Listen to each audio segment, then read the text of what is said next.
નમસ્કાર મિત્રો, welcome to my channel GPSC સાથી. હું નિર્મલ પટેલ આપ સર્વેનું હાર્દિક સ્વાગત કરું છું. ફર્સ્ટ ઓફ ઓલ તો આપને આવનારી તમામ સ્પર્ધાત્મક પરીક્ષાઓ માટે બેસ્ટ ઓફ લક.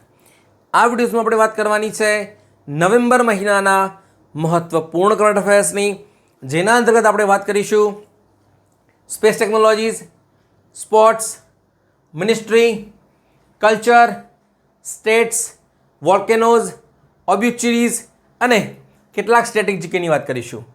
આ નવેમ્બર મહિનાનો પાર્ટ 2 છે. આના પહેલાં પાર્ટ 1 અપલોડ કર્યો છે, જેમાં વાત કરી છે appointment, award, books, conference, defence અને ડેઝની. જો ના જોયો હોય તો જોઈ લેજો. આપણે દરેક મહિનાના 2 વિડીયોઝ બનાવીએ છીએ. 2 વિડીયોઝ પણ પ્રોપર સ્લોટ વાઇઝ અથવા તો ટોપિક વાઇઝ હોય છે. સપોઝ માની લો આપની પાસે સમય છે, આપને એક્ઝામમાં હજુ વાર છે, તો આપની વિડીયોને પહેલાં એકવાર શાંતિથી જોવાનો છે. બીજી વાર વિડીયો જોઈને એક પ્રોપર નોટ્સ બનાવી લેવાની છે. નોટ્સ હું તમને એટલા માટે પ્રિફર કરું છું, જો આપે એક પ્રોપર નોટ્સ સાથે કરંટ અફેર્સ લખેલું હશે તો આપને એક્ઝામ સમયે ઓછા સમયની અંદર ક્વિક રિવાઇઝ થઈ જશે. માની લો આપની એક્ઝામ નજીક છે, તો આપની વિડીયોને એકવાર શાંતિથી જોવાનો છે. ડિપેન્ડ ઓન યુ, 3 મહિનાનું જોઈ લો કે 6 મહિનાનું, સ્લોટ વાઇઝ વિડીયો દરેક મહિનાના અવેલેબલ છે. વિડીયોઝની વચ્ચે આપણે બીજી કોઈ જ વાત નહીં હોય, માત્ર ને માત્ર એક્ઝામ ઓરિએન્ટેડ કન્ટેન્ટની ચર્ચા હશે, બીજી કોઈ જ ફાલતુ વાત નહીં હોય. આશા રાખું કે આપને વિડીયો જરૂરથી પસંદ આવશે. તો વિડીયોને લાઇક કરજો, આપના મિત્રો સાથે શેર કરજો. ચેનલને જો હજુ સુધી સબસ્ક્રાઈબ ના કરી હોય કરી લેજો. નોટિફિકેશન બેલ ઓન કરજો, જેથી નેક્સ્ટ વિડીયોની નોટિફિકેશન મળી જાય. આપની કોઈ પણ ક્વેરી હોય યા ક્વેશ્ચન હોય કમેન્ટ કરી દેજો, હું તમને એનો આન્સર આપી દઈશ. ચલો વધારે સમય નથી બગાડતા, વિડીયોની શરૂઆત કરીએ. યુટ્યુબની અંદર જે રિઝોલ્યુશન છે એ બાય ડિફોલ્ટ 840 પિક્સેલ છે, તેથી આપણને બોર્ડ પર જે લખેલું છે એ મે બી ક્લિયર નહીં દેખાય. તો એક રિક્વેસ્ટ છે, રિઝોલ્યુશન ચેન્જ કરી દેજો, 720 અથવા એના કરતાં પ્લસ કરી દેજો. આપને બોર્ડ પર લખેલું છે એ ક્લિયર દેખાઈ જશે. ચલો શરૂઆત કરીએ. નંબર 1 સ્પેસ ટેકનોલોજી, એમાં છે મિરાન્ડા. તો તાજેતરની અંદર જે આપણા સાયન્ટિસ્ટ છે એમને રિસર્ચ કર્યું અને ખબર પડી કે જે મિરાન્ડા છે એના ઉપર જીવનની શક્યતા છે, અથવા તો ત્યાં એલિયન લાઈફ પણ શું છે મોજૂદ છે. ઓકે, તો પ્રશ્ન છે કે જે મિરાન્ડા છે એ આપણા સૌરમંડળના કયા ગ્રહનો ચંદ્રમા છે. ઓકે, ચલો ક્લુ આપી દઉં. આ જે ગ્રહ છે એની પાસે પોતાના 28 ચંદ્રમા છે. એમાંનો જે સૌથી મોટો છે એનું નામ છે ટિટેનિયા અથવા તો ટાઇટેનિયા. શું શનિ હશે? ના, શનિનો સૌથી મોટો છે એનું નામ છે ટાઇટન, પણ હું અત્યારે કહી રહ્યો છું ટાઇટેનિયા. ઓકે, આઈડિયા આવે છે? Yes, Uranus.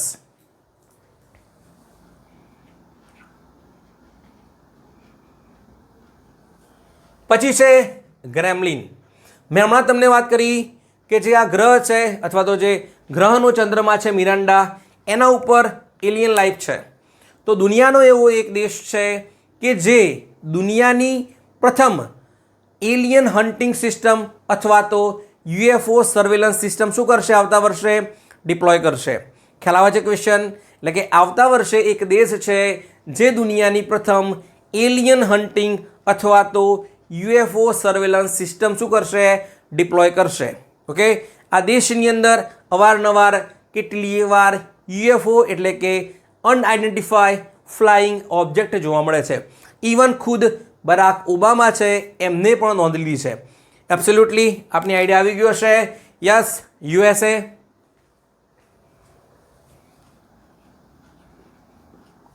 પછી છે સ્વિમ. તાજેતરની અંદર નાસાએ એક રોબોટ બનાવ્યો છે, એનું નામ આપ્યું છે સ્વિમ. ફૂલ ફોર્મ પણ છે, ફૂલ ફોર્મ તમારે ધ્યાન નથી રાખવાનું, તમારે ખાલી ધ્યાન રાખવાનું છે સ્વિમ જે રોબોટ છે એ આપણા સૌરમંડળના જે ગુરુ એટલે કે જુપિટર છે એનો જે ચંદ્રમા છે યુરોપા અને શનિનો જે ચંદ્રમા છે એન્સેલાડસ, ત્યાં શું છે? ઓશન છે અથવા તો સમુદ્ર છે, ત્યાં શું કરશે? રિસર્ચ કરશે. કોણ કરશે? સ્વિમ છે એ.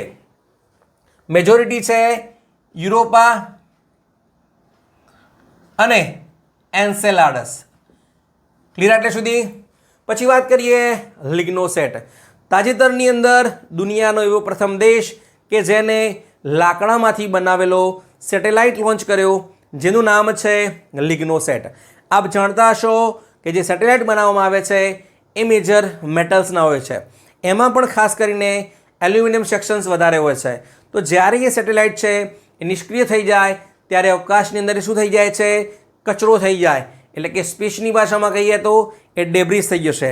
તો ઇન ફ્યુચર આપણે રિસર્ચ કરી રહ્યા છીએ વૈજ્ઞાનિકો કે શું લાકડામાંથી બનાવેલો કોઈ સેટેલાઇટ લોન્ચ કરીએ તો ભવિષ્યની અંદર એ શું થાય? બાયો રિન્યુએબલ હોય અથવા તો સસ્ટેનેબલ હોય. ઓકે, ખ્યાલ આવી ગયો? તો આ કયા દેશના વૈજ્ઞાનિકોએ કર્યું છે? આ કર્યું છે જાક્સાએ. કોને કર્યું છે? જાક્સાએ. પણ મારો તમને પ્રશ્ન એ છે કે હવે મેં તમને વાત કરી કે લાકડામાંથી બનેલો છે. ખ્યાલ આવે? લાકડામાંથી બનેલો છે તો એ ટ્રી કયું છે? તો એ ટ્રીનું નામ છે મંગોલિયન ટ્રી. પણ એને કહેવામાં આવે છે હોનોકી. શું કહેવામાં આવે છે? હોનોકી. એટલે કે જે જાપાનના વૈજ્ઞાનિકોએ છે એમને હોનોકી ટ્રીમાંથી બનાવેલો સેટેલાઇટ એટલે કે જે લિગ્નોસેટ છે એને પ્રથમવાર શું કર્યો છે? લોન્ચ કર્યો છે. કયું ટ્રી છે? હોનોકી.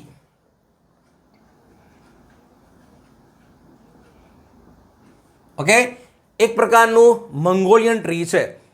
પછી વાત કરીએ ઝેબ્રાફિશ. હમણાં જ STIની એક્ઝામ લેવાઈ, એમાં જે સ્પેસ ટેકનોલોજીનો જે સ્લોટ છે એમાંથી 3 ક્વેશ્ચન છે, એમાંનો એક છે ઝેબ્રાફિશ. ઓકે, આપણે સ્લોટ વાઇઝ વિડીયો બનાવીએ છીએ એનું મુખ્યત્વે કારણ આ જ છે કે આપ કોઈ પણ એક્ઝામ જોઈ લો જેની અંદર જો કરંટ અફેર્સ આવતું હોય એ જો મેક્સિમમ જે પોર્શન આવે છે એ આટલા સ્લોટ્સમાંથી જ આવે છે. એટલા માટે હું તમને વન્સ અગેન કહું છું કે એક પ્રોપર નોટ સાથે લખી લેજો, આપને ડેફિનેટલી એ ચોક્કસ કામ આવશે. બરાબર? ચલો બેક ટુ ટોપિક આવી જઈએ. નંબર 1 છે ઝેબ્રાફિશ. તો તાજેતરની અંદર જે ચાઇનાના જે સાયન્ટિસ્ટ છે અથવા તો જે રિસર્ચર છે એમણે એમના સ્પેસ સ્ટેશન તિયાનગોંગ, કયું છે? તિયાનગોંગ,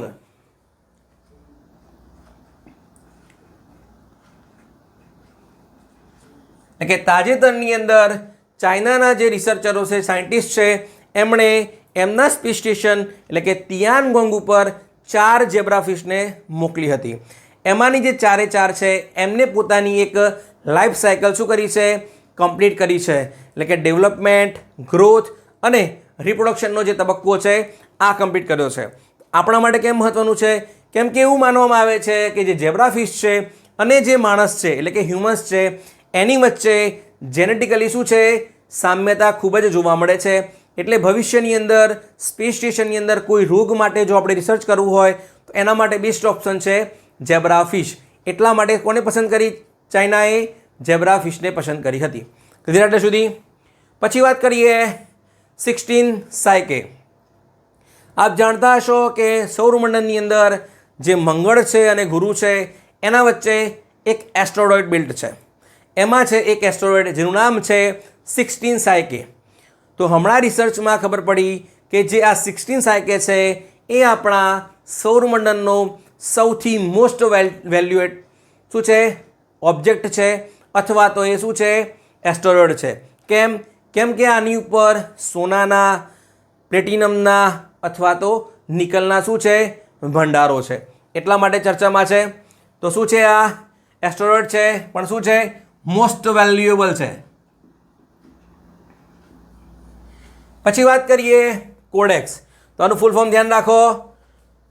કોરોનલ diagnostic experiment. I repeat, coronal diagnostic experiment. એટલે એક પ્રકારનું શું છે? આ ઇન્સ્ટ્રુમેન્ટ છે જેને ઇન્ટરનેશનલ સ્પેસ સ્ટેશન પર મોકલવામાં આવ્યું. એટલે કે જે ISS છે ત્યાં ફિટ કરવામાં આવ્યું. કેમ? કેમ કે ત્યાં જેટલા પણ એસ્ટ્રોનોટ રહી રહ્યા છે તો એ લોકોને જે સોલર વાઇન્ડ્સ છે અથવા તો જે સ્પેસ વેધર છે એના જે રિસર્ચની અંદર વધારે સહુલિયત મળે. કેમ? કેમ કે દુનિયાનો પ્રથમ કોરોનાગ્રાફ છે જે સોલર વાઇન્ડના તાપમાન અને વેલોસિટીનો શું કરશે? અભ્યાસ કરશે. તો કોડેક્સ છે એ એક પ્રકારનો શું છે? કોરોનાગ્રાફ છે. કોરોના એટલે કે જે સૂર્ય છે અથવા તો જે સન છે એનું જે બહારી એટમોસ્ફિયર છે એને કહેવાય છે કોરોના. કોવિડ-19ની વાત નથી, ધ્યાન કરજો. તો કોડેક્સ એ શું છે? કોડેક્સ એ એક પ્રકારનો કોરોનાગ્રાફ છે. શું કરશે? એટલે કે જે સોલર વાઇન્ડ્સ છે એના તાપમાન અને વેલોસિટીનો શું કરશે? અભ્યાસ કરશે. એટલે આપણા જે ISS પર એસ્ટ્રોનોટ રહી રહ્યા છે એમને વધારે જે સ્પેસ વેધર છે એની માહિતી મળી રહેશે. પછી વાત કરીએ પ્રોબ 3. તાજેતરની અંદર યુરોપિયન સ્પેસ એજન્સી છે એને કોરોનાને સ્ટડી કરવા માટે, એટલે કે વન્સ અગેઇન જે સૂર્યનું બહારી આવરણ છે, વાતાવરણ છે એને કહેવાય છે કોરોના. એના માટે એક સેટેલાઇટ લોન્ચ કર્યો જેનું નામ છે પ્રોબ 3. હવે લોન્ચ તો કર્યો છે યુરોપિયન સ્પેસ એજન્સીએ. તો આપણે કેમ મહત્વનું છે? કેમ કે આ ઇસરોએ લોન્ચ કર્યો છે, એટલે કે ઇન્ડિયન સ્પેસ રિસર્ચ ઓર્ગેનાઇઝેશને લોન્ચ કર્યો છે. Satish Dhawan space centre, Sriharikota, Nellore district, આંધ્રપ્રદેશથી. પણ પ્રશ્ન છે, તમને પૂછાશે કયા રોકેટથી લોન્ચ કર્યો છે? એક્ઝામમાં આવા ક્વેશ્ચન આવે છે. તો આ રોકેટનું નામ છે PSLV C-59. કયું રોકેટ છે? PSLV C-59. એટલે કે ઇસરોએ યુરોપિયન સ્પેસ એજન્સીનો પ્રોબ 3 સેટેલાઇટ છે જે સૂર્યના કોરોનાને સ્ટડી કરવા માટે લોન્ચ કર્યો છે. એના માટે રોકેટનો યુઝ કર્યો. એ રોકેટનું નામ છે PSLV C-59. ક્લિયર એટલે સુધી? હવે વાત કરીએ GSAT-N2. GSAT-N2 ને તમે GSAT-20 પણ કહી શકો છો, જે ભારતનો હેવીએસ્ટ કમ્યુનિકેશન સેટેલાઇટ છે, જેને લોન્ચ કરે છે સ્પેસએક્સ કંપનીનું રોકેટ છે ફાલ્કન 9 કેપ કેનાવરલ સ્પેસ સેન્ટર પરથી. વજન કેટલું છે? 4700 કિલોગ્રામ. રોકેટ કયું વાપર્યું આપણે? ફાલ્કન 9. વેઇટ કેટલું છે? 4700 કિલોગ્રામ. કેમ હું તમને વેઇટ કહી રહ્યો છું સમજાવો. શું ભારત પાસે કોઈ એવી ફેસિલિટી છે કે આ સેટેલાઇટ છે 4700 કિલોનો એને લોન્ચ કરી શકે? યસ છે. કયું રોકેટ છે આપણી પાસે? આપણી પાસે રોકેટ છે એનું નામ છે GSLV Mk3 અથવા તો તમે કહી શકો છો LVM3. ત્રીજું પણ નામ છે નિકનેમ, જેને કહેવાય છે બાહુબલી. એટલે કે જે આપણી પાસે બાહુબલી રોકેટ છે એ 4000 કિલોગ્રામ સુધીનો કોઈ સેટેલાઇટ હોય એને પૃથ્વીની જીઓસિંક્રોનસ ટ્રાન્સફર ઓર્બિટ જે 37,000 કિલોમીટર દૂર છે ત્યાં સુધી લોન્ચ કરી શકે છે. આઈ રિપીટ, આપણી પાસે રોકેટ છે જેનું નામ છે બાહુબલી અથવા તો LVM3. એ જે કોઈ સેટેલાઇટ હોય 4000 કિલોગ્રામ સુધીનો એને પૃથ્વીની જે ઓર્બિટ છે જીઓસિંક્રોનસ ટ્રાન્સફર ઓર્બિટ જે 37,000 કિલોમીટર સુધી દૂર છે તો ત્યાં સુધી લોન્ચ કરી શકે છે. પણ આનું વજન છે એ છે 4700 કિલોગ્રામ. એટલે આપણી કેપેસિટી નથી અથવા તો આપણી પાસે એવી ક્ષમતા નથી કે આપણે શું કરી શકીએ? 4700 કિલોગ્રામને શું કરી શકીએ? જીઓ સ્ટેશનરી ટ્રાન્સફર ઓર્બિટમાં લોન્ચ કરી શકીએ. એટલા માટે આપણે કોને ઉપયોગ કર્યો? ફાલ્કન 9નો. એટલે કે જે ફાલ્કન 9 રોકેટ છે એ 8300 કિલોગ્રામ સુધીનો જે સેટેલાઇટ હોય એને શું કરી શકે છે? GTOની અંદર શું કરે છે? લોન્ચ કરી શકે છે. બરાબર. આના પહેલાં મેં સ્પેસ ટેકનોલોજીનો જે વિડીયોઝ છે એ અપલોડ કર્યો છે. એની અંદર જે સ્પેસ ટેકનોલોજીને લગતી જે ટર્મિનોલોજી હોય અથવા તો જે ટર્મ આવે છે, આ ઓર્બિટના હોય, રોકેટના હોય, એ કમ્પ્લીટ સમજાયા છે. તો જો ના જોયું હોય તો જોઈ લેજો. ઓકે, ચલો બેક ટુ ટોપિક આવી જઈએ. શરૂઆત કરીએ નાવિકથી. આપ જાણતા હશો કે દુનિયાની અંદર નેવિગેશન માટે દરેક દેશ પાસે શું છે? પોતાની એક નેવિગેશન સિસ્ટમ છે. બરાબર. એમાં નંબર 1 છે GPS અમેરિકાની, ગ્લોનાસ રશિયાની, ગેલિલિયો યુરોપની, બાઇડુ ચાઇનાની અને હોકાઇડો એ જાપાનની છે. તો ભારત પાસે પણ શું હોવું જોઈએ? પોતાની એક નેવિગેશન સિસ્ટમ હોવી જોઈએ. તો આપણી જે નેવિગેશન સિસ્ટમ છે એનું નામ છે નાવિક. આ તો ઘણા સમય પહેલાં આપણે બનાવી છે, પણ હમણાં જ જે ઇન્સ્પેસના જે ચેરમેન છે પવન ગોયંકા એમણે એવું કીધું કે અમે જે નાવિક છે એને હજુ શું કરવા માંગીએ છીએ? ઇઝીલી લોકો માટે એક્સેસિબલ બનાવવા માંગીએ છીએ. અથવા તો આનો જે ડાયરીઓ છે એને પણ શું કરીશું અમે એક્સપાન્ડ કરવાના છીએ. તો ધ્યાન કરો, નાવિકનું જે ફૂલ ફોર્મ છે એ છે નેવિગેશન વિથ ઇન્ડિયન કોન્સ્ટલેશન. શું નામ છે? Navigation with Indian constellation. Okay, ચલો ફૂલ ફોર્મ ધ્યાન કરો, નેવિગેશન વિથ ઇન્ડિયન કોન્સ્ટલેશન. હવે જો તમે ભારતની અંદર હોય અને નાવિક યુઝ કરશો તો તમને કેટલી એક્યુરેસી મળશે? તો તમને મળશે 10 મીટરની પોઝિશનિંગ એક્યુરેસી મળશે. પણ જો તમે ભારતની બહાર હોવ, કેટલા કિલોમીટર? ભારતની બહાર ગયા 1500 કિલોમીટર, તો તમને પોઝિશનિંગ એક્યુરેસી મળશે 20 મીટર સુધીની મળશે. તો જે પવન ગોયંકા છે એમને કીધું કે હવે અમે 1500ની જગ્યાએ ભારતની બહાર 3000 કિલોમીટર તમે જાઓ ત્યારે તમને કેટલી મળવી જોઈએ? 20 મીટરની એક્યુરેસી મળવી જોઈએ. એ અમે કામ કરીશું. દર વર્ષે અમે ડઝન કરતાં પણ વધારે શું કરીશું? સેટેલાઇટ લોન્ચ કરીશું. કોના માટે? નાવિક માટે. ઓકે, આશા રાખું આપને ખ્યાલ આવી ગયો હશે. પછી વાત કરીએ HAB-1. આપને પૂછાય કે તાજેતરમાં ચર્ચામાં રહેલ HAB-1 એ શું છે? ઓકે, ઓપ્શનમાં અલગ અલગ નામ આપેલા હોય. તો આ છે એ હેબિટેટ છે. શું છે? હેબિટેટ. સમજાવું તમને કે આપ જાણતા હશો કે કોઈ ભારતીયને આપણે ક્યાં મોકલવાના છે? ચંદ્ર ઉપર મોકલવાના છે. કયા વર્ષ સુધીમાં? 2040 સુધીમાં. મોદીજીએ કહી દીધું છે ઈસરોને કે તમે કોઈ પણ જાતે એવી વ્યવસ્થા કરો કે આપણો કોઈ ભારતીય હોય એ ચંદ્ર ઉપર જઈને ભારતીય ધ્વજ છે એ ફરકાવવો જોઈએ. તો એના ભાગરૂપે ભારતનું પ્રથમ સ્પેસ એનાલોગ મિશન લોન્ચ કર્યું છે ઈસરોએ. પણ કઈ જગ્યાએ? તો ભારતનું જે પ્રથમ સ્પેસ એનાલોગ મિશન છે એના અંતર્ગત HAB-1 શું કર્યું છે? એસ્ટાબ્લિશ કરવામાં આવ્યું છે. એક આપ કન્ટેનર સમજી શકો છો કે એની અંદર રસોડાની વ્યવસ્થા હોય, સેનિટેશનની વ્યવસ્થા હોય. પણ આ કઈ જગ્યાએ? પ્રશ્ન એ છે કે HAB-1 છે એ કઈ જગ્યાએ શું કર્યું છે? એસ્ટાબ્લિશ કરવામાં આવ્યું છે. એ કરવામાં આવ્યું છે લેહ અને લદ્દાખમાં. ક્યાં કરવામાં આવ્યું છે? લેહ લદ્દાખની અંદર.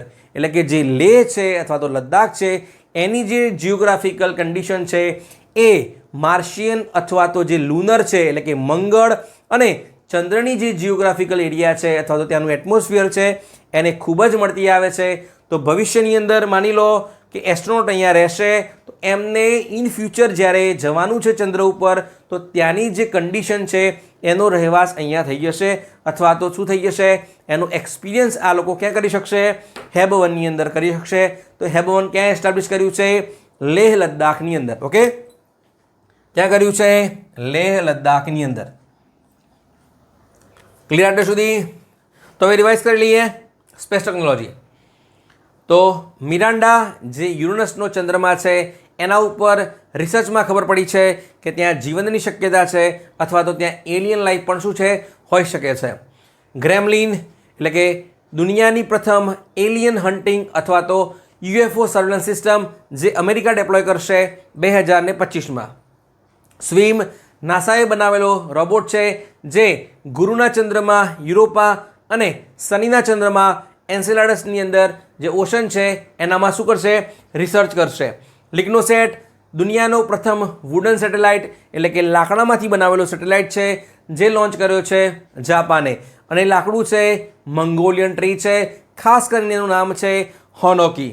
જેબ્રાફિશ એટલે કે ચીને એનું જે સ્પેસ સ્ટેશન છે તિયાનગોંગ એના ઉપર 4 જેબ્રાફિશ મોકલી હતી. એમને શું કર્યું છે? હમણાં જ એમની લાઈફ સાયકલ ક્લિયર કરી છે. 16 સાયકે એસ્ટ્રોઇડ બેલ્ટનો અથવા તો આપણી જે સૌરમંડળ છે એનો સૌથી મોસ્ટ વેલ્યુએબલ એસ્ટ્રોઇડ ગણી લો અથવા તો ઓબ્જેક્ટમાંનો એક છે. કોડેક્સ એટલે કે નાસા અને કાસા દ્વારા બનાવવામાં આવેલું કોરોનાગ્રાફ એટલે કે દુનિયાનો પ્રથમ એવો કોરોનાગ્રાફ જે સોલર વાઇન્ડના તાપમાન અને વેલોસિટીનો અભ્યાસ કરશે જેને ડેપ્લોય અથવા તો લોન્ચ કરવામાં આવ્યું છે, ફિટ કરવામાં આવ્યું છે ઇન્ટરનેશનલ સ્પેસ સ્ટેશન પર. પ્રોબ 3 યુરોપિયન સ્પેસ એજન્સીનું સનના કોરોનાને સ્ટડી કરવા માટેનું મિશન છે જે લોન્ચ કરે છે ઈસરો એના રોકેટ PSLV C-59 દ્વારા. GSAT N2 અથવા તો GSAT-20 જે લોન્ચ કરે છે સ્પેસએક્સ કંપનીનું રોકેટ ફાલ્કન 9. ઓકે, ક્યાંથી લોન્ચ કરે છે? કેપ કેનાવરલ સ્પેસ સ્ટેશન જે ફ્લોરિડાની અંદર છે.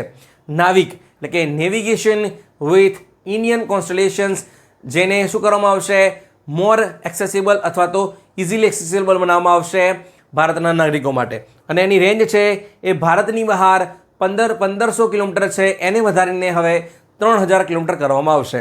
પછી વાત કરીએ HAB-1 એટલે કે ભારતનું પ્રથમ સ્પેસ એનાલોગ મિશન એટલે કે HAB-1 એસ્ટાબ્લિશ કરવામાં આવ્યું છે લેહ લદ્દાખની અંદર, કે ભવિષ્યની અંદર મંગળ પર અને ચંદ્ર પર જ્યારે આપણા ભારતીયો જાય તો એના જેવું જ એટમોસ્ફિયર અહીંયા લદ્દાખની અંદર છે, એટલા માટે HAB-1 લદ્દાખ લેહની અંદર એસ્ટાબ્લિશ કરવામાં આવ્યું છે.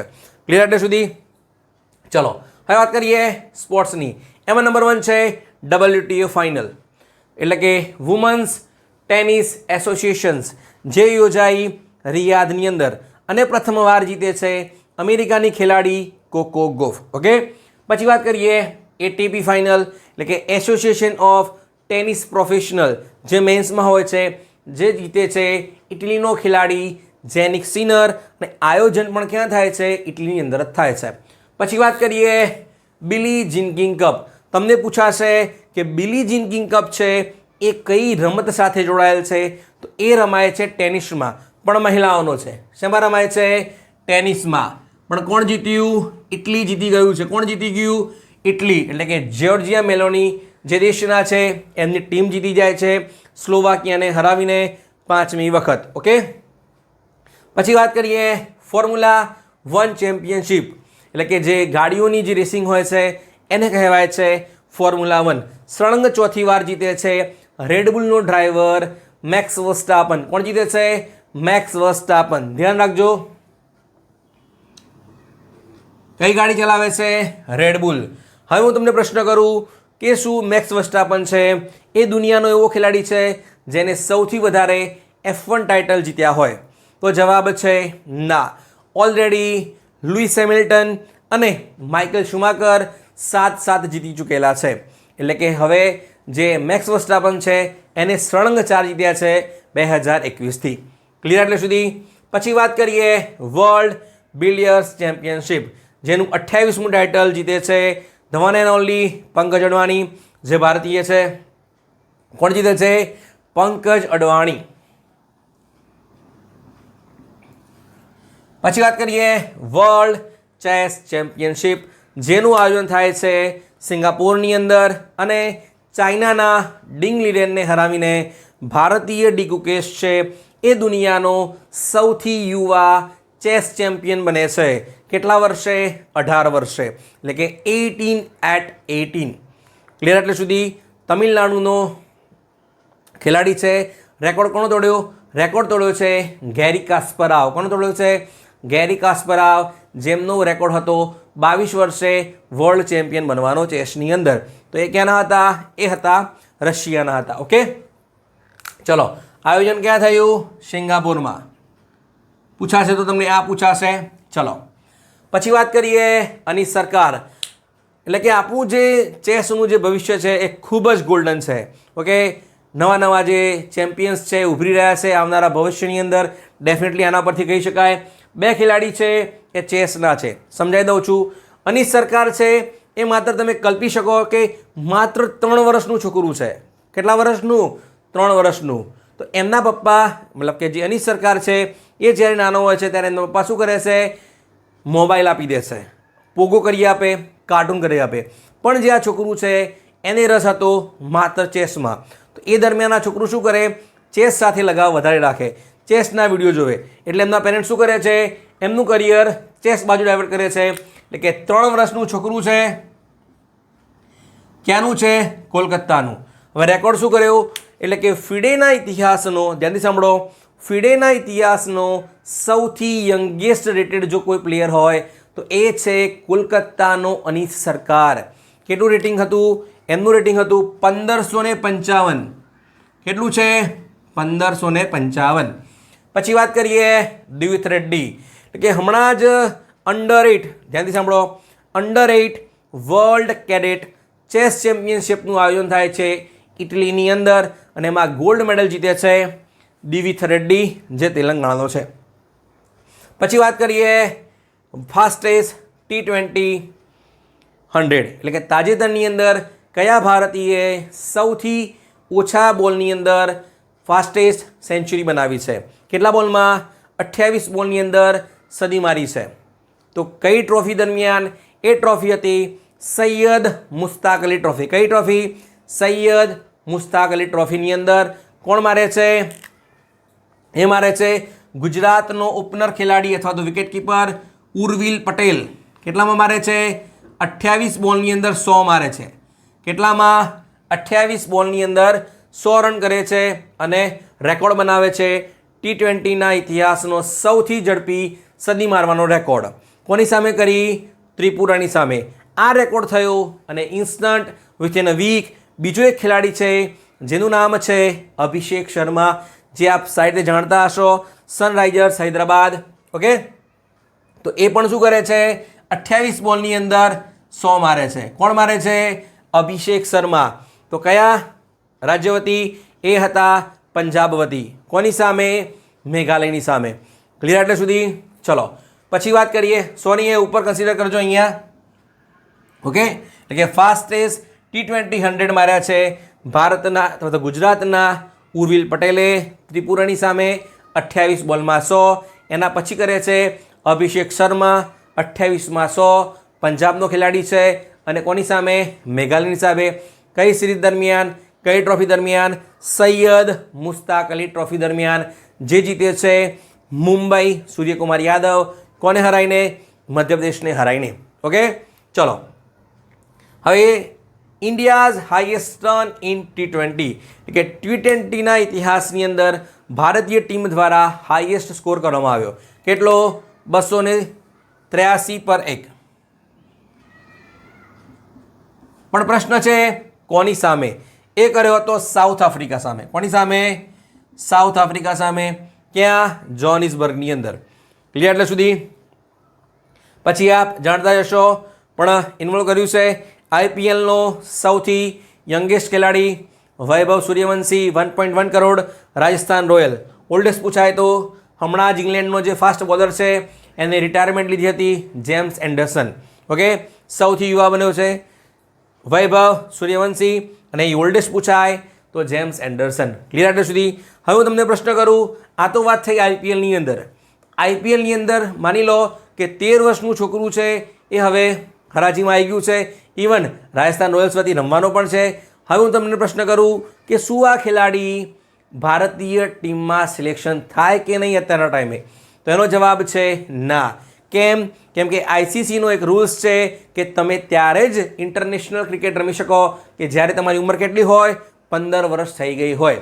એટલે જે વૈભવ સૂર્યવંશી છે એ ઇન્ટરનેશનલ ક્રિકેટ માટે મતલબ લાયક છે નહીં. ઓકે, ચલો પછી વાત કરીએ ખેલો ઇન્ડિયા યુથ ગેમ. ક્યાં યોજાશે?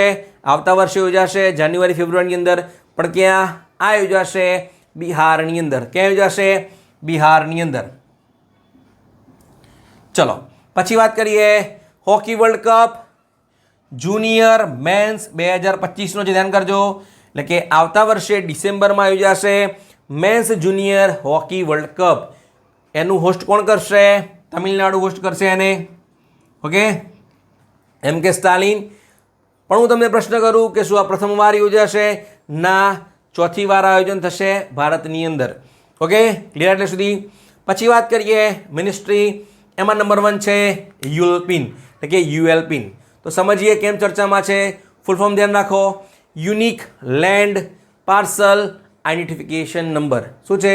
Unique land parcel identification number. જે રીતે આપણે ભારતની અંદર આધાર કાર્ડ હોય છે 12 ડિજિટ નંબર ભારતીયોને આપવામાં આવે છે, એ જ રીતે ભારતની અંદર જેટલી પણ જમીન છે એને એક નંબર આપવામાં આવે છે જેને કહેવાય છે યુલપિન. શું કહેવાય છે? યુલપિન કે unique land parcel identification number.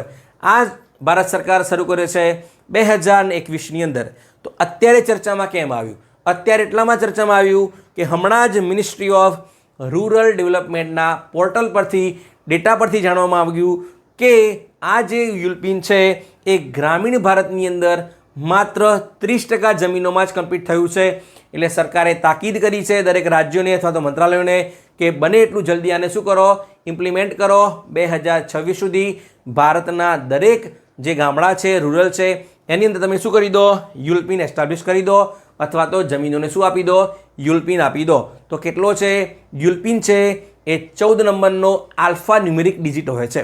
Okay, પછી વાત કરીએ PM વિદ્યાલક્ષ્મી, કે ભારતની અંદર જેટલા પણ ટેલેન્ટેડ લોકો છે, હોશિયાર વિદ્યાર્થીઓ છે, એમના માટે સરકારે એક યોજના લોન્ચ કરે છે જેનું નામ છે PM વિદ્યાલક્ષ્મી. એટલે કે માની લો કે તમે કોઈ કોલેજમાં એડમિશન લો છો એટલે સરકાર તમને શું આપશે, 7.5 લાખ સુધીની લોન આપશે. બરાબર, પણ હું તમને એમ પૂછું કે કોઈ પણ કોલેજ માટે, તો છે જવાબ ના.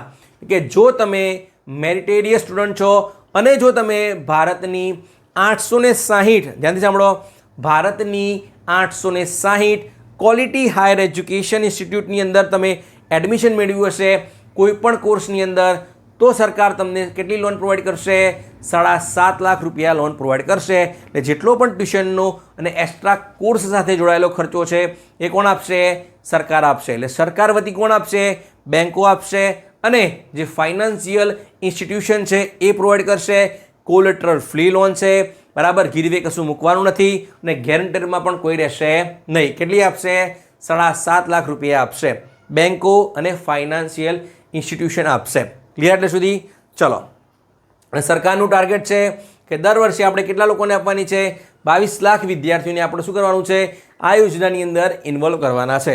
પછી વાત કરીએ ગ્લોબલ ટીબી રિપોર્ટ, ખૂબ જ મહત્ત્વનો છે.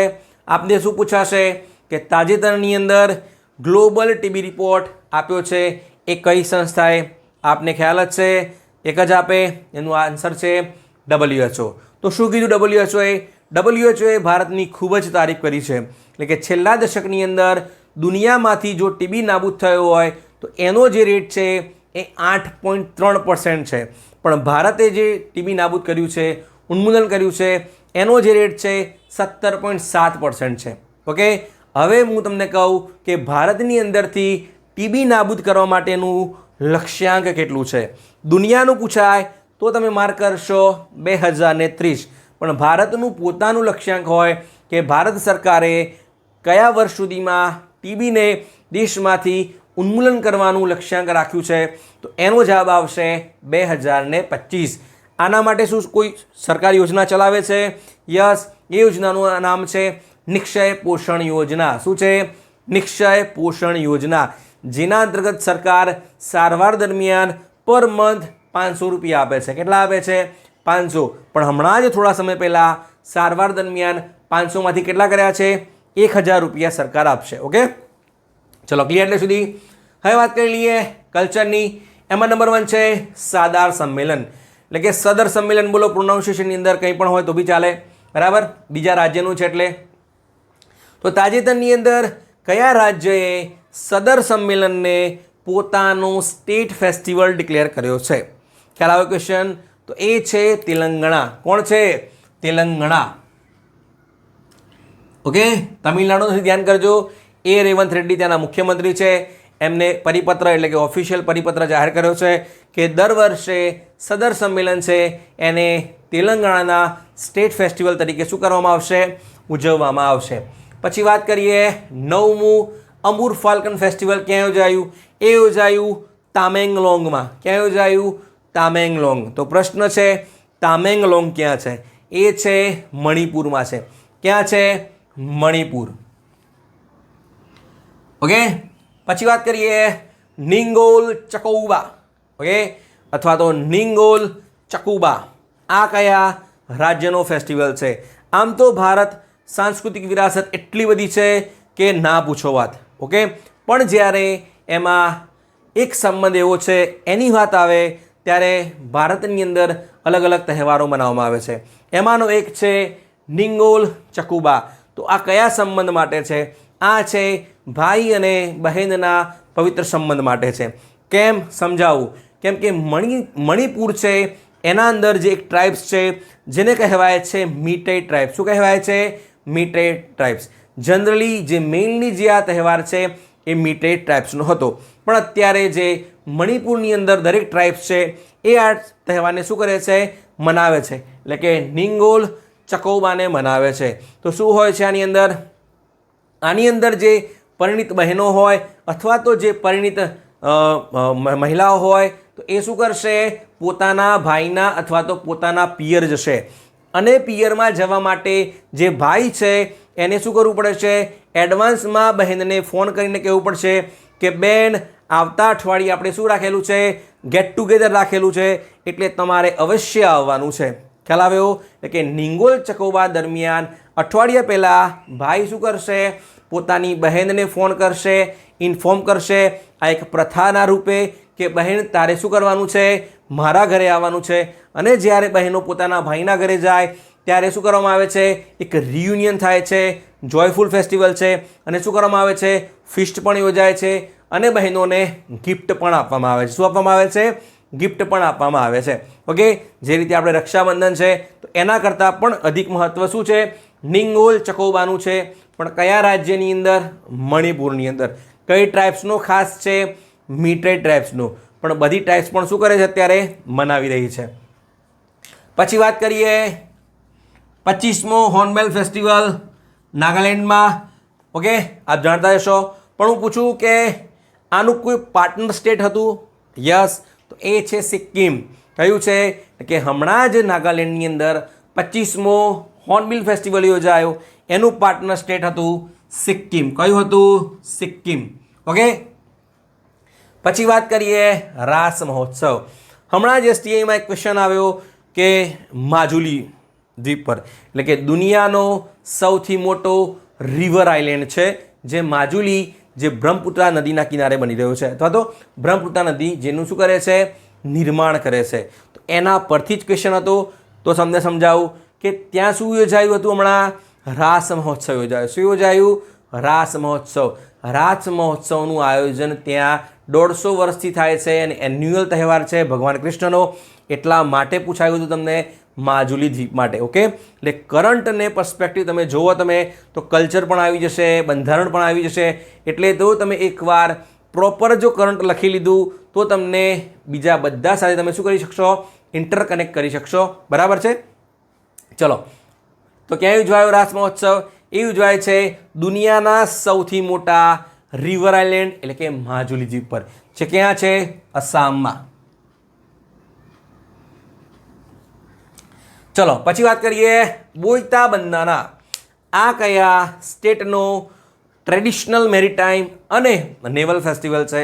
તો આ છે મોહનચરણ માઝી, જે રાજ્યના મુખ્યમંત્રી છે, એટલે કે ઓડિશાનો છે. ક્યાંનો છે? આ ઓડિશાનો છે.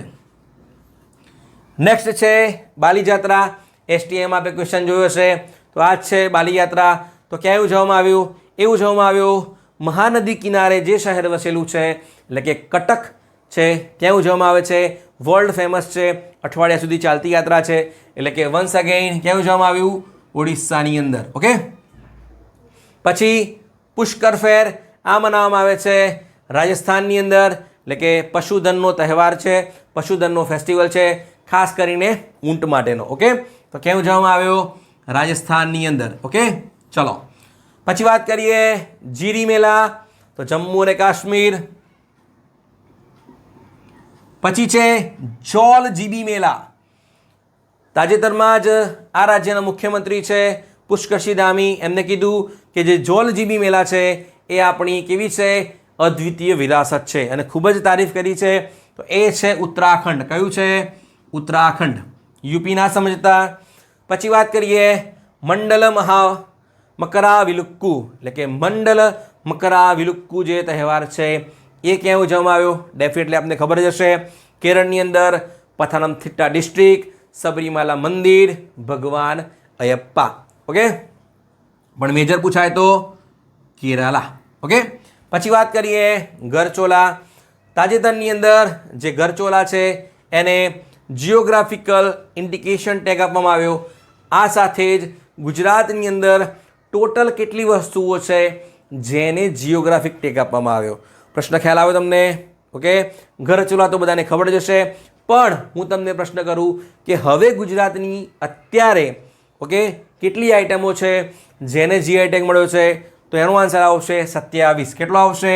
27. ઓકે, ગરચોલા ક્યાંનું છે? ગુજરાતનું છે, હેન્ડીક્રાફ્ટ છે. પછી વાત કરીએ વિક્રમ સંવત, ટૂંક સમયની અંદર આવી જશે. ક્રિસમસ આવશે, ઉજવશે લોકો. 31 આવશે, પણ એ આપણા કોઈ તહેવાર નથી. ક્રિસમસ ગણી લો, ક્રિશ્ચિયનનો તહેવાર છે. અને જે 31 છે એ તો ગ્રેગોરિયન કેલેન્ડર પ્રમાણેનું નવું વર્ષ છે. હવે હું તમને પ્રશ્ન કરું, જો ગુજરાતનું જે વિક્રમ સંવત છે એના આધારે હવે નવું વર્ષ કયું છે? ખ્યાલ આવ્યું તમને પ્રશ્ન? એટલે કે અત્યારે કયું વર્ષ ચાલે છે? તો 2024. તમે કહેશો 2025 આવશે, પણ આપણું જે ગુજરાતનું જે કેલેન્ડર છે એને ફોલો કરતા હોઈએ ત્યારે બોલાય છે એને વિક્રમ સંવત. તો કયું વર્ષ આવશે? તો આવશે 2081. કેટલું આવશે? 2081. ઓકે, મિસ્ટેક ના કરતા, 2025 ના સમજી લેતા. કે વિક્રમ સંવત કયું શરૂ થયું છે દિવાળી પછી? 2081 શરૂ થયું છે. ક્લિયર એટલે સુધી? પછી વાત કરીએ શીખ ધર્મના સ્થાપક ગુરુ નાનક દેવજી, પ્રથમ શીખ ગુરુ, એમની હમણાં કેટલામી જન્મ જયંતિ ઉજવવામાં આવી? જયંતિઓ આમ તો ઘણી બધી છે, પણ જ્યારે ભક્તિ આંદોલન સાથે જોડાયેલા કોઈ ગુરુ હોય, સ્થાપકો હોય, તો એમની ડેફિનેટલી આપણે તૈયાર કરવી પડતી હોય છે. તો એમની ઉજવવામાં આવી છે 555મી. કેટલી? 555મી જન્મજયંતિ આ વર્ષે શીખ ધર્મના સ્થાપક ગુરુ નાનક દેવજીની ઉજવવામાં આવી છે.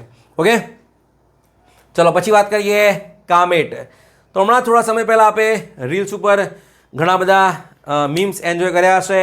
ખમ્મંદે ખમ્મંદે ખમ્મંદે, ડેફિનેટલી મોજ કરી હશે. તો આઈડિયા આવી ગયો હશે. એટલે કે જે ન્યૂઝીલેન્ડની જે ટ્રાઇબ્સ છે એ છે માઉરી ટ્રાઇબ્સ. એમને શું કહેવામાં આવે છે? પ્રથમ ન્યૂઝીલેન્ડના વાસી કહેવામાં આવે છે. કે ન્યૂઝીલેન્ડના શું છે? આ પ્રથમ રહેવાસી છે. ઓકે, એટલે કે એમને એક નૃત્ય કરવામાં આવે છે. એ નૃત્ય છે હાકા નૃત્ય છે. કયું છે? હાકા. જે રીતે આપણે ગરબાની અંદર તમે કરતા હશો, 3 તાળી છે, છગડી છે, બરાબર? જ્યારે ફાલ્ગુની પાઠકના ગીતો વાગતા હોય એમાંય, ઓકે, તો એની કંઈ વાત જ અલગ હોય. એટલે કે ઇન શોર્ટ કહેવાનો મતલબ એટલો છે કે આપણે ગુજરાતની અંદર ગરબાના પણ શું હોય છે? અલગ અલગ સ્ટેપ હોય છે. તો એ રીતે ન્યૂઝીલેન્ડની જે ટ્રાઇબ્સ છે માઉરી, એમનું નૃત્ય છે હાકા. ને એમાંનો એક જે પ્રકાર છે એ છે કામેટ. કયું છે? કામેટ. તો પણ આ કોણે કર્યું છે? માવરી લોકોનું ફેમસ હાકા નૃત્ય છે. ઇવન માવરી જે ટ્રાઇબ્સ છે એની એક વેલકમ સેરેમની પણ છે, જે હમણાં જ આપણા રાષ્ટ્રપતિ દ્રૌપદી મુર્મુ ત્યાં ગયા હતા ત્યારે આ વિધિથી કરવામાં આવ્યું સ્વાગત. એમને કહેવાય છે પોહિરી, એટલે કે PAWHIRI. કઈ ટ્રાઇબ છે? માઉરી ટ્રાઇબ્સ છે, જે ન્યૂઝીલેન્ડની છે. ઓકે, ચલો ક્લિયર એટલે સુધી. પછી વાત કરીએ મેલુરી. તાજેતરની અંદર કયા રાજ્યનો મેલુરી ડિસ્ટ્રિક્ટ છે એ 17મો ડિસ્ટ્રિક્ટ બન્યો છે? કે હમણાં જ એક રાજ્યની અંદર 17મો ડિસ્ટ્રિક્ટ બનાવવામાં આવ્યો, જેનું નામ છે મેલુરી. ઓકે, તો આ એ જ ડિસ્ટ્રિક્ટ છે જ્યાં શું મનાવવામાં આવ્યું? હોર્નબિલ ફેસ્ટિવલ મનાવવામાં આવ્યો. Yes, absolutely. નાગાલેન્ડ કેટલામો બન્યો? 17મો. હવે હું તમને પ્રશ્ન કરું કે આવતા વર્ષે યોજાશે ભારતની અંદર મહાકુંભ મેળા. શું યોજાશે? મહાકુંભ મેળા. એટલે કે આપણે હિન્દુઓનો ખૂબ જ મોટો મેળો, વિશ્વ પ્રસિદ્ધ મેળો. તો હમણાં જ યુપીના જે મુખ્યમંત્રી છે યોગી આદિત્યનાથ, એમને જે પ્રયાગરાજની અંદર મહાકુંભ મેળા જે એરિયા છે, વિસ્તાર છે, એને યુપીનો કેટલામો ડિસ્ટ્રિક્ટ જાહેર કર્યો? એને બનાવ્યો છે યુપીનો 76. ધ્યાન રાખજો, એક્ઝામમાં 110% તમને ઓપ્શન બીમાં લખેલું હશે 76 અને તમે માર્ક કરશો 76. અત્યાર સુધી કેટલા હતા? 75 હતા. અત્યારે હું વિડીયો શૂટિંગ કરી રહ્યો છું ત્યારે થઈ રહ્યા છે 76. ઇન ફ્યુચર જો કોઈ એડ થશે તો આપણે એડ કરી દઈશું. ઓકે, પછી વાત કરીએ વીર સાવરકર ઇન્ટરનેશનલ એરપોર્ટ. ભારતની અંદર ઘણા બધા એરપોર્ટ છે, one type of static GK છે. પણ જો તમે ચર્ચામાં હશે અને તૈયાર કર્યું હશે તો જે એરપોર્ટનો જે મારો છે તમારા મગજ પર પડશે એ શું થઈ જશે? ઓછો થઈ જાય છે. એટલા માટે જ કરંટ કરવું મહત્ત્વનું હોય છે. એમાંય જ્યારે વાત હોય વીર સાવરકર ઇન્ટરનેશનલ એરપોર્ટની, એટલે કે આ જે એરપોર્ટ છે એનો જે ઇન્ટરનેશનલ એરપોર્ટનો દરજ્જો છે એ 22 વર્ષથી છે. પણ આ એરપોર્ટ પર એક પણ વાર કોઈ ઇન્ટરનેશનલ ફ્લાઇટ લેન્ડ નહોતી થઈ. એટલે પ્રથમવાર એર એશિયાની જે ઇન્ટરનેશનલ ફ્લાઇટ છે એ મલેશિયાના કુઆલાલુમ્પુરથી ટેક ઓફ કરીને અહીંયા લેન્ડ થાય છે. ક્યાં? વીર સાવરકર ઇન્ટરનેશનલ એરપોર્ટ. ડેફિનેટલી તમને કદાચ જો ખ્યાલ બી આવી ગયો હોય તો yes, Andaman Nicobar. Okay, absolutely right. તમને ખ્યાલ હોય તો આવશે પોર્ટ બ્લેર, ડેફિનેટલી. પણ માની લો કે ઓપ્શનમાં આંદામાન નિકોબાર પણ નથી, પોર્ટ બ્લેર પણ નથી, તો તમને આન્સરમાં શું મળશે? તો તમને જવાબમાં મળશે શ્રીવિજયાપુરમ મળશે. શું મળશે?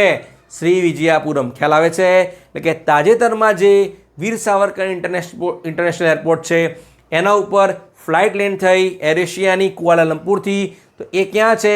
શ્રીવિજયાપુરમની અંદર છે, એટલે કે પોર્ટ બ્લેરમાં છે. કે હમણાં જ જે આપણા મિનિસ્ટ્રી ઓફ હોમ અફેર્સ છે એમને પોર્ટ બ્લેરનું નામ બદલીને શું કરી દીધું છે? શ્રીવિજયાપુરમ કરી દીધું છે. એટલા માટે હું તમને કહું છું. પછી વાત કરીએ આર્મી ડે. 15મી જાન્યુઆરી 2025નો જે આર્મી ડે છે એની સેરેમની ક્યાં યોજાશે? તો એની યોજાશે પુણેમાં.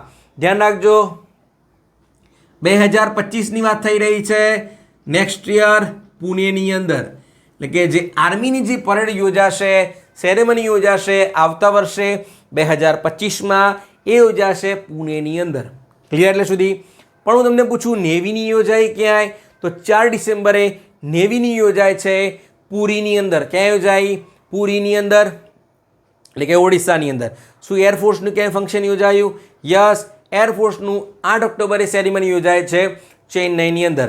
રિપીટ કરી લઈએ, આવતા વર્ષે આર્મીની યોજાશે પુણેની અંદર, નેવીની યોજાય છે ઓડિશાની અંદર એટલે કે પુરીની અંદર, અને એરફોર્સની યોજાય છે ચેન્નઈ તમિલનાડુની અંદર.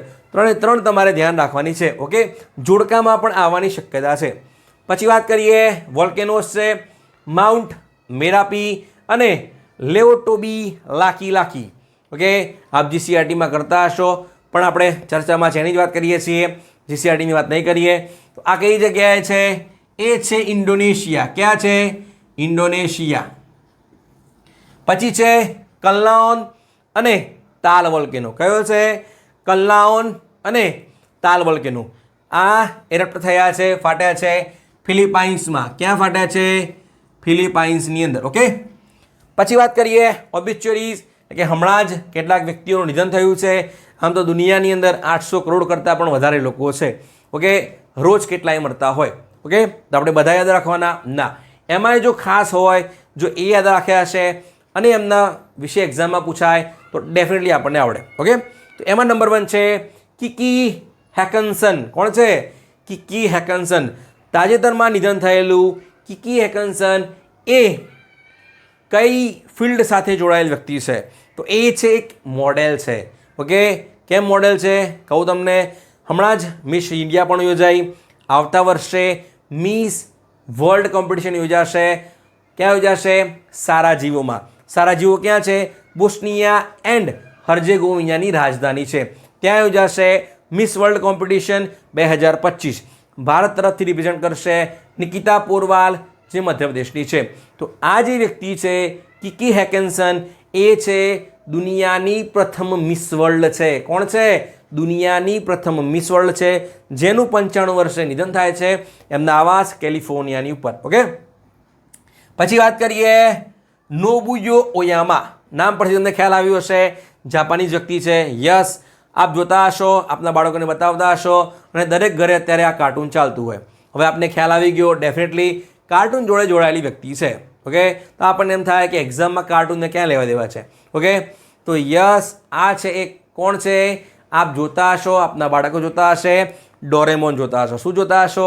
ડોરેમોન. શું આ ડોરેમોનનું પાત્ર છે? ના. પણ જો ડોરેમોનનો જે વોઇસ હોય છે, જે અવાજ છે, એ જે વ્યક્તિ આપતી હતી, તો એ છે નોબુયો ઓયામા.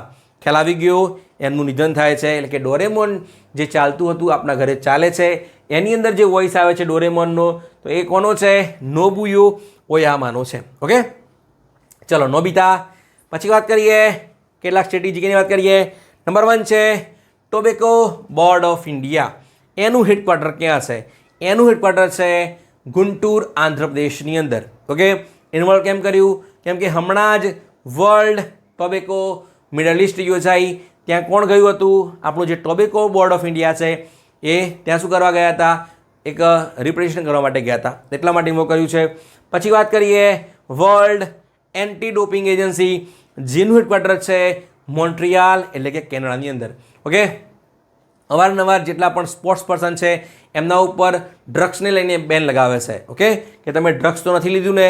તો હવે ડ્રગ્સની વાત હોય તો એક ક્વેશ્ચન તમારે એ પણ ધ્યાન રાખવાનો છે કે આપણા ભારતની અંદર જેટલા પણ સ્પોર્ટ્સ પર્સન છે એમના માટે આપણા ministry of youth affairs and sport મંત્રી મનસુખ માંડવિયાએ એક એપ્લિકેશન લોન્ચ કરી છે અથવા તો પોર્ટલ લોન્ચ કર્યું છે. ઓકે, શેના માટે? Know your medicine. શું લોન્ચ કર્યું છે? Know your medicine. એટલે કે તમારી મેડિસિનને શું કરો, તમે ઓળખો કે એમાં ક્યાંય કોઈએ ડ્રગ્સ તો નથી આપી દીધું ને, જેના કારણે તમારા પર શું લાગી શકે છે? પાબંદી લગાવી શકે છે. કોણ લગાવશે? નાડા લગાવશે. નાડા નહીં લગાવે તો તમારા પર પાબંદી કોણ લગાવશે? વર્લ્ડ એન્ટી ડોપિંગ એજન્સી લગાવશે, જેનું હેડક્વાર્ટર ક્યાં છે? મોન્ટ્રિયાલ એટલે કે કેનેડાની અંદર છે. ક્લિયર એટલે સુધી? પછી વાત કરીએ ઇન્ટરનેશનલ ક્રિમિનલ કોર્ટ. એટલે કે તમને પૂછાય કે ઇન્ટરનેશનલ ક્રિમિનલ કોર્ટનું હેડક્વાર્ટર ક્યાં છે? તો એ છે ધ હેગ, નેધરલેન્ડ. ચર્ચામાં કેમ આવી? ચર્ચામાં એટલા માટે આવી કે હમણે થોડા સમય પહેલાં જે રશિયાના પ્રેસિડેન્ટ છે વ્લાદિમીર પુતિન, એના માટે શું કર્યું હતું? અરેસ્ટ વોરંટ ઇસ્યુ કર્યું હતું. હમણાં જ હમાસના લીડર અને ઇઝરાયલના વડાપ્રધાન છે બેન્જામિન નેતન્યાહુ બીબી, એમના વિરુદ્ધ શું કર્યું છે? એક અરેસ્ટ વોરંટ છે એ ઇસ્યુ કર્યું છે. કોને? ઇન્ટરનેશનલ ક્રિમિનલ કોર્ટ, જેનું હેડક્વાર્ટર છે નેધરલેન્ડ ધ હેગની અંદર. ત્યાં બીજું પણ હેડક્વાર્ટર છે જેને કહેવાય છે ઇન્ટરનેશનલ કોર્ટ ઓફ જસ્ટિસ. શું કહેવાય છે? International court of justice. Okay, પછી વાત કરીએ organization for prohibition of chemical weapon.